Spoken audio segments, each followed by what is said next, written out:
রুটিগুলো বানিয়ে নিয়েছি, তারপরে এগুলো সেঁকবো।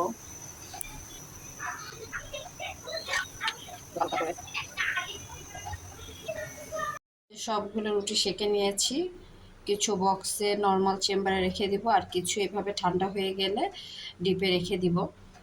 এর মধ্যে কিছু দিয়ে রাখতে হবে না, এভাবেই রেখে দিব ডিপের মধ্যে। যখন ভাজবো তখন বের করে একদম নর্মাল করে নর্মাল তাওয়াতেই আমরা যেভাবে রুটি সেঁকি সেভাবে রুটি সেঁকে নিলেই হয়ে যাবে।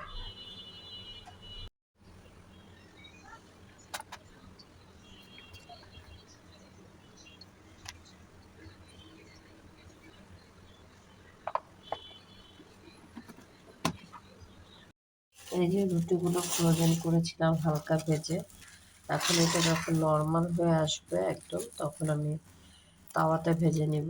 আর যদি আপনারা সাথে সাথে ভাজতে চান তাহলে নন স্টিক প্যানে ভেজে নিতে পারেন।